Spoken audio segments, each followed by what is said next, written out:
Ay, ate. Pagawid ka di Pilipinas, ading. Ay. You know why? Kasi approved na yung work permit mo.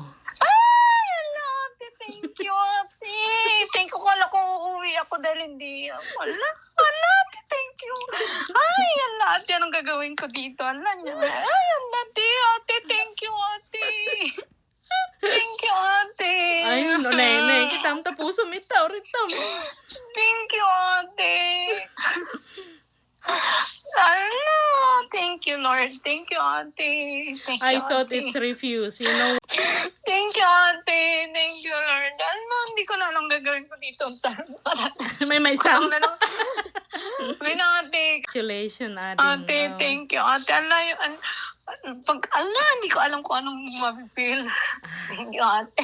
Pagkasabi mo nga, kulang na lang tumalon ako dito sa iba. Okay, hala. Thank you, ate.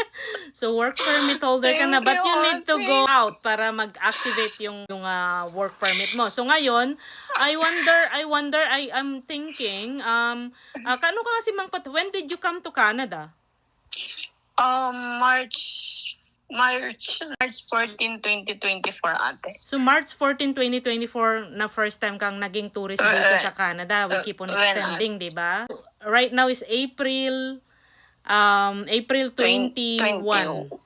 Amazing. Wow. Alam, akala natin, di ba, ang daming mga pagsubok. Kaya nga, ate. Ang daming mga hindi natuloy na LMIA, ang daming pagsubok. But it's actually something na if it is for you, it's for you. You see what happened? Hindi nga natin alam eh. By chance lang, hindi ko rin alam na para sa yung LMIA. Look at that. It's amazing. Congratulations. Thank you, ate. Thank you, ate. Ay, hindi ko alam.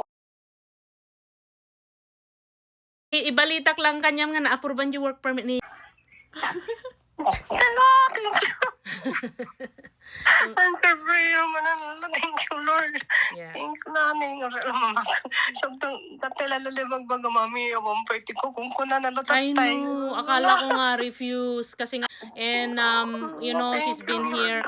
Sabi ko, alam mo yung, amang tikwa kanya na, kung agawid ka ading, kung kanya na, kuna na. Tapos ko, kuna tamo agawid. Tapos ko, actually agawid ka kasi kailangan nga i-read yung work permit mo na approve. Ano ha? Nagkukupan na ore lang ka ako. Kanya ko kipagbaga natin ko kararaglata. Mami tadi ka dooban ni ako tiko ako pare tami karag. Kuna mga ko pare kararag nga ako na kami ganan ni manang mga ko. Hindi na not everyone. Walang kasiguraduhan. Pero amo niya daje ko.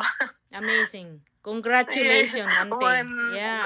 Sobrang naning thank you so much. Salamat talaga. Salamat Beautiful. Next, marami pa. Imposible mo aje, di ba? I know, imposible nga. Grabe aje. Kasi imposible mo aje na naipasa-pasa lang kalakas di ko matapos. Diba? Miracle nagbid nga nagwa kanya. Tapos kibagbaga na lang tatimawag lang tating ako na naibanggi na lang nga may awang pa approval na aje kwata ko. Kararag tayo takin niya apo at niya ti kaluuban na ako. Wala nga ron kanya na. Amazing, ante. So, I know, congratulations. Nagpapansit kayo di Pilipinas. Guys to get it. And it's my happiness, it's my joy nga makita ka nga maalan ni papel na. Thank you, Nani. Thank you. Hindi nga mapagbukod nga, papasalamat nga talaga na di na kami talaga baybayan ang gana, di nga may ikukamam amin. Of course, ang immigration consultant here.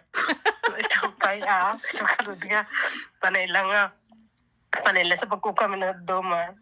Natawag ko, ingana ti di nga maiko kung kuna na. That will not stop. Will not stop hanggang sa makuha nyo yung papel nyo. She got it. Lahat ng strategy na alam ko, lahat ng twist na alam ko, I will do it para lang makuha nyo. And the good thing is that nandun yung prayer, nandun yung faith natin kay God. And wala talaga imposible kasi this is impossible. Honestly, impossible. But it's possible sa mata. Tapos lang ko. No, totoo, Lord, totoo. Kala si komentary, nakakala, totoo sa nga, kasla imposible nga, kasla imposible, ata siyempre. Yeah, imposible nga talaga. Ang daming refusal ngayon. Agkarkararag kami lata,